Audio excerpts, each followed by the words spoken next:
Moi, je vais partir d'un angle purement épistémologique, donc normalement, il n'y aura pas de redite, avec les difficultés que ça peut comporter, parce que c'est quand même un sujet qui peut être vaste. Mais je me suis intéressé à la productivité de ce type de concept philosophique en tant qu'outil d'analyse épistémologique précisément. Donc, chercher la partie, opératoire, sans jeu de mots, de l'idée d'identité narrative, donc d'un patient, bien sûr, mais sans parler du projet de prise en charge, hein, encore une fois, ça a été balayé, et de comment, finalement, un récit peut influer sur des résultats ou une prise en charge, mais dans un sens plus large. Avec la notion très importante, à mon avis, de trajectoire, spécifier un peu à cette occasion l'identité d'un narratif tel qu'elle s'exerce pour un thérapeute ou un groupe de thérapeutes, un segment de thérapeutes, et la façon dont ces identités peuvent entrer en collision, et par exemple en posant la question presque finale, qu'est-ce que c'est que le multidisciplinaire aujourd'hui? Qu'est-ce que c'était avant? Qu'est-ce que c'est maintenant? Alors je reviens, j'allais dire, le Paul Ricoeur pour les nuls, sur des définitions qui coulaient de source hein, pour les précédents orateurs, qui pour moi est une notion difficile. Paul Ricoeur se lit bien, mais c'est un auteur faussement facile, il est très complexe en fait, très élaboré, très sophistiqué. Il travaille beaucoup sur l'herméneutique, donc sur l'interprétation des textes, qui n'est pas vraiment ce que j'utilise, mais qui est quand même... c'est-à-dire que c'est quelqu'un qui, comme beaucoup de philosophes, fait un palimpseste, réécrit sur d'autres philosophes. C'est toujours présent chez lui, et ça rend les choses beaucoup plus compliquées. Mais bref, je prends un des premiers à poser de manière extrêmement précise, claire, la différence entre l'identité idem, je suis toujours le même, je rencontre des affects différents, un âge différent, bien entendu, une attitude différente, mais je suis toujours le même. Et ça ne suffit pas, il faut aussi envisager l'identité qu'on appelle ipsé, c'est-à-dire que je suis fidèle à moi-même, je suis fidèle aux autres, je suis fidèle à ma promesse en particulier, au-delà du temps, je suis fidèle à mes engagements. Et finalement, l'identité narrative, elle tient un entre-deux. C'est compliqué chez Ricoeur, de mon point de vue. Madame Fleury peut nous éclaircir là-dessus, mais je pense que c'est un entre-deux qui est beaucoup plus proche de l'identité ipsé. C'est-à-dire que l'identité narrative est plus proche de l'identité qui comporte la fidélité à soi-même et la fidélité aux autres. Mais ce récit, par définition, il est évolutif. À un moment donné, il ne va pas être le même que plusieurs années auparavant, plusieurs années dans les suites. Il est raconté à soi-même, il est raconté à autrui, il est raconté à des groupes de personnes, notamment des thérapeutes, par exemple. Alors, pour un patient obèse, au risque de caricaturer les choses, hein, bien sûr, je pense que l'identité narrative est une identité de projection de soi-même vers un futur proche ou un futur un peu plus lointain. Et c'est là qu'il rencontre le phénomène possible, qui ne touche pas la majorité, mais qui touche quand même une certaine proportion. Ça, c'est plus issue de mon expérience que quelque chose de livresque, avec une distorsion de résultats. Cette distorsion, on la retrouve dans plusieurs exemples types, notamment la dysmorphophobie, qui est vraiment pour moi l'exemple type de la distorsion de réalité qu'introduit cette identité narrative. C'est-à-dire que la dysmorphophobie, c'est quelque chose qu'on trouve aussi chez les adolescents. Olivier est familier avec ça, c'est-à-dire qu'on ne se reconnaît plus soi-même dans la classe. Et donc l'anticipation qu'on avait de soi-même n'est pas celle que l'on a en face de soi.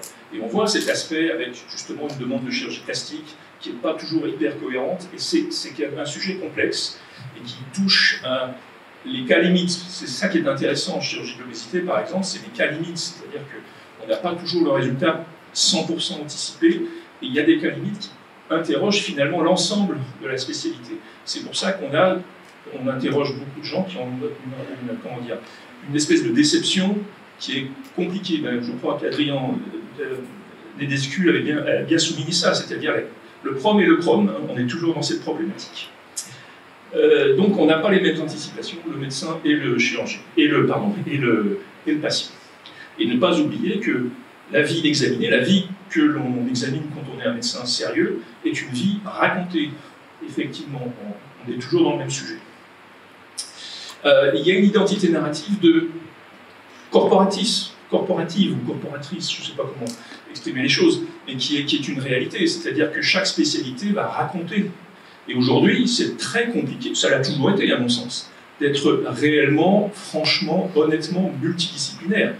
Je pense que c'est quasiment impossible, et ça l'est encore plus aujourd'hui. Parce que on est segmenté, malheureusement, ou heureusement, je ne sais pas, hein, c'est très difficile à dire, je n'ai pas la réponse. On peut toujours dire, oui, c'est très dommage de saucissonner les patients, mais c'est une réalité. Et chacun a son agenda, chacun a son identité narrative. Et l'identité narrative d'un chirurgien de l'obésité n'est pas du tout la même de celle d'un autre thérapeute.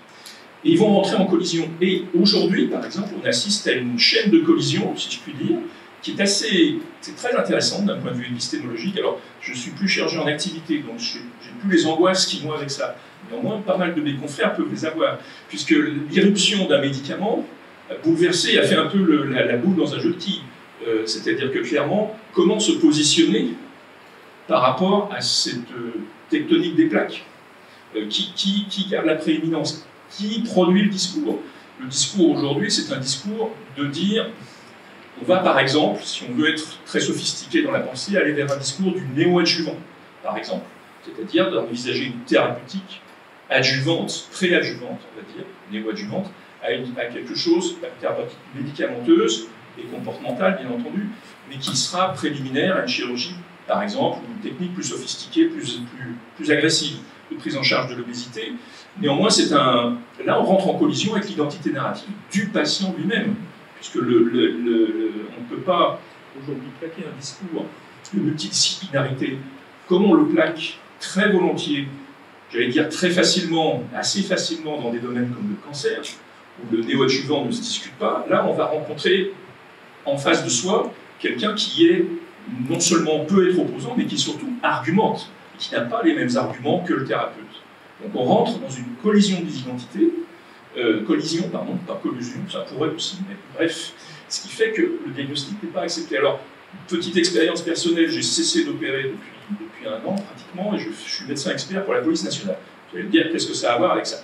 Il se trouve que ça m'amène à rencontrer des gens que je n'aurais jamais rencontrés avant, c'est-à-dire des gens qui savent ce que c'est que la chirurgie de l'obésité, sont éventuellement très obèses eux-mêmes, souffrant de leur obésité, donc qui sont, entre guillemets, je parle presque au passé, de bonnes indications d'avoir un traitement agressif de type chirurgical, mais qui ne veulent pas en entendre parler. C'est-à-dire que les nutritionnistes, bien entendu, sont beaucoup plus familiers de ces patients que nous, les chirurgiens, on l'était, parce que c'était très rare de voir des gens qui venaient vous voir pour dire « écoutez, je viens vous voir comme chirurgien, mais je ne veux pas vous m'opérer ». Donc c'était pas le cas le plus fréquent, mais on s'aperçoit que l'identité narrative que certains patients se sont construits sur la chirurgie n'est pas du tout la même que celle d'autres patients, bien évidemment, mais pas la même que celle du corps médical dans son ensemble. Donc il faut faire très attention à ça. Et bon, le fait que l'éducation thérapeutique est dans ce but, bien sûr, la négociation, l'argumentation plus ou moins sophistiquée, mais globalement avec un choix du patient, et un choix très orienté. Là, on est dans un domaine où le choix n'est plus orienté. C'est-à-dire que le choix d'un patient pour une non-chimiothérapie n'existe pratiquement pas. Le choix d'un patient pour une non-chirurgie bariatrique existe, bien évidemment, il a toujours existé, mais j'allais dire que les choses ont pris encore son envol. Chaque spécialité se raconte son histoire. Alors, je donne finalement le premier bâton pour me battre. Si vous voulez, les chirurgiens aiment bien se raconter des histoires, notamment le fait qu'ils vont produire des interventions de plus en plus sophistiquées, même. Si vous prenez celle-ci, qu'on appelle la bipartition, elle est complètement différente, même si vous le regardez avec un œil extérieur à la chirurgie, vous vous dites, mais qu'est-ce que vous fabriquez? Qu'est-ce que vous faites? Et là que les gens ne se rendent même plus compte, enfin, notre corporation de chirurgiens ne se rendait même pas compte de l'escalade thérapeutique intellectuellement à laquelle ils souhaitent soumettre une certaine population de patients. Mauvaise histoire, regardez le nombre, ça c'est, vous voyez, c'est tout ce qu'on produit comme déchets après une sleeve gastrectomie et qu'on peut potentiellement recycler, très imparfaitement. Regardez ce qu'on produit, regardez les conséquences en termes de consommation de gaz à effet de serre que produit la chirurgie. Donc, avant de raconter une histoire, regardez les tenants et aboutissants. Et ne soumettez pas aux autres ce que vous ne voulez pas qu'on soumette à vous-même ou ne pas qu'on soumette à la planète, quelque part. La trajectoire, Olivier la connaît bien, c'est celle de son maître, le mien aussi d'ailleurs, d'un certain point de vue, Olivier Balvent, qui a fait, c'est une courbe très vieille, alors elle est discutable bien sûr, mais de l'histoire naturelle de l'obésité. Ça aussi c'est une histoire finalement. Et on voit que dans les statistiques actuelles, on voit que le surpoids a très souvent, beaucoup plus qu'on pourrait croire, des évolutions en plateau. Ce qui fait que c'est probablement pas assez questionné. On commence à y réfléchir davantage. Donc finalement, tout ça pour aboutir à la notion épistémologique, à mon avis, majeure, qui est celle de trajectoire. Donc si vous prenez la peine de segmenter vos trajectoires, vous allez aboutir à des résultats qui sont, en tout cas, qui remettent en question vos certitudes, quelles que soient les options thérapeutiques que vous pouvez envisager. Il y a bien sûr les trajectoires, il n'y a pas des trajectoires thérapeutiques, il y a des trajectoires spontanées, c'est celles que je viens de vous montrer, ou observationnelles, c'est-à-dire des groupes des analyses épistémologiques, des analyses épidémiologiques en bloc, sur des segments de population à l'échelle mondiale. Vous voyez qu'il y a une certaine tendance à la convergence, malgré tout, même dans les pays, on va dire, moins développés. C'est une notion qui est en train de s'affaiblir. Il y a les trajectoires interventionnelles, on va dire, communes, c'est-à-dire la chirurgie, par exemple, la prise en charge hygiéno-diététique, le médicament, bien entendu, et avec des différences d'intensité. Bon, là, c'est du classique. Et puis, ce qui est, à mon avis, très intéressant, c'est d'analyser toutes les trajectoires qu'on appelle atypiques, c'est-à-dire les trajectoires qui ne tombent pas sous le sens, qui sont plutôt dans les marges. Mais c'est celles qui sont instructives. Quand je vous parlais de la dysmorphophobie, c'est un élément de trajectoire atypique sur le plan du résultat esthétique, par exemple. Vous pouvez aussi l'analyser sous d'autres angles, notamment ce qu'on appelle des micro-trajectoires, c'est-à-dire des trajectoires avec des techniques à très court effet. On va prendre l'exemple du ballon gastrique, mais d'un certain point de vue, le médicament peut tomber sur le même type de micro-trajectoire. Des trajectoires on-off, c'est-à-dire on est on ou on est off. Alors le médicament peut en être une, mais il y avait des méthodes très classiques qui sont, par exemple, il y a eu une méthode testée dans les années, alors qui n'a plus tellement de valeur, qu'on appelait la neurostimulation, c'est-à-dire de stimuler l'estomac avec des impulsions électriques. Ça ne marchait pas, hein, je vous le dis tout de suite, il y a peu de chances que ça revienne sur le tapis, mais il y avait quand même des résultats selon que le dispositif était activé ou inactivé. Donc vous avez des éléments intéressants. Et le fait d'avoir des trajectoires à faible intensité vous permettait de reconstruire un discours presque rassurant, de dire, regardez, oui, la perte de poids n'est pas là, mais le patient améliore son confort de vie. Ce qui confinait à l'escroquerie intellectuelle, quand même, il faut dire les choses honnêtement. Il y a des trajectoires marginales, mais qui sont très riches d'enseignements, notamment les trajectoires préopératoires, notamment qu'est-ce qu'on produit comme résultat quand on prend les gens en charge bien en amont d'une chirurgie, pour les amener à la chirurgie et obtenir un résultat encore plus satisfaisant. Globalement, je ne veux pas dire que c'est un échec, et dans l'idée c'est toujours intéressant, mais on s'aperçoit que les résultats sont très peu différents de patients qui n'avaient jamais eu cette prise en charge préopératoire.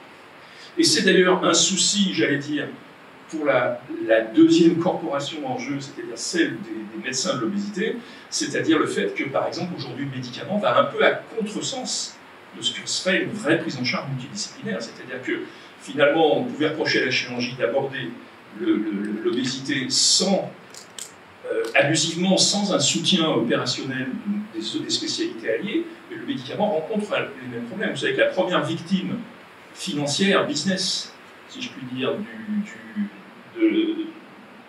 qui résulte de l'utilisation du GLP-1, c'est Weight Watcher qui a fait faillite. Weight Watcher, on peut dire tout ce qu'on veut de Weight Watcher. Weight Watcher, c'était des prises en charge, on va dire, cohérentes. Je ne dis pas davantage, je ne suis pas compétent pour dire que Weight Watcher était soit fumisterie, soit merveilleux, mais Weight Watcher est en faillite. C'est-à-dire que finalement, les gens qui, on va dire, skippaient, qui échappaient à une prise en charge cohérente pour être opérés, font presque la même chose. J'ai peur que ça soit la même chose avec les traitements type GLP-1. Donc les trajectoires anticipées, etc. Il y a des choses aussi très intéressantes dans les trajectoires atypiques. C'est les gens qui sont en situation d'échec. C'est la construction d'autrui autour, la construction de l'identité narrative d'un patient par son entourage. Alors aux États-Unis, c'est presque caricatural parce qu'il y a des.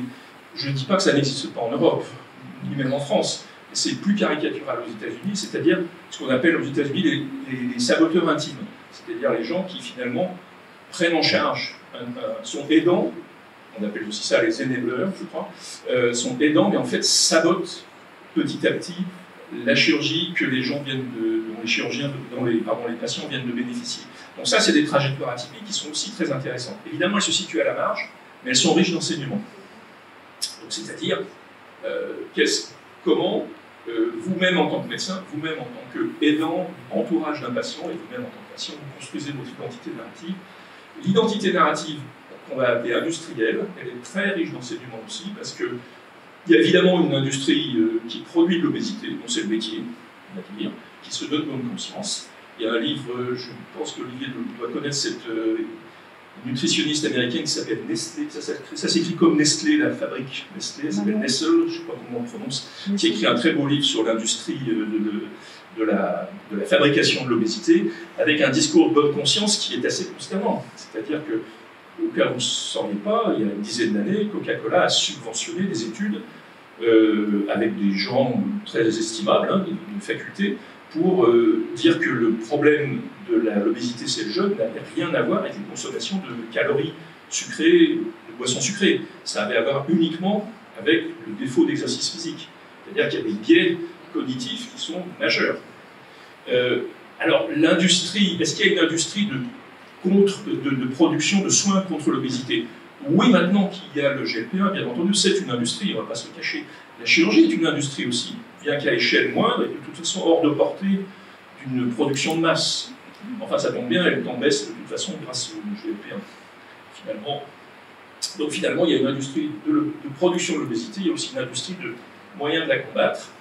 Donc les conclusions, voilà, c'est finalement essayer de s'approprier sous un angle, encore une fois, purement épistémologique, la valeur d'un concept philosophique. Il y en a d'autres qui sont passionnants, mais celui-là en fait partie, enfin l'identité narrative, pardon, et l'assumer comme un préalable, si vous voulez, dans ce domaine-là, et non pas en attendre, comment dire, un outil de prise en charge unique, de développement personnel, voilà ce qu'ont souligné magnifiquement tous les orateurs précédents. Je ne suis pas dans ce périmètre, mais de questionner, comment dire, nos stratégies dans l'ensemble. Et si vous prenez confort dans le fait que vous pouvez changer votre angle d'analyse, vous êtes moins surpris des distorsions que vous allez retrouver. C'est-à-dire, par exemple, ça ne vous vient pas à l'esprit que quand un traitement a une validité scientifique, il puisse être récusé. Mais en fait, c'est tout le contraire. Plus il a de validité scientifique, plus il peut être récusable. Voilà, je termine uniquement sur cette phrase de conclusion.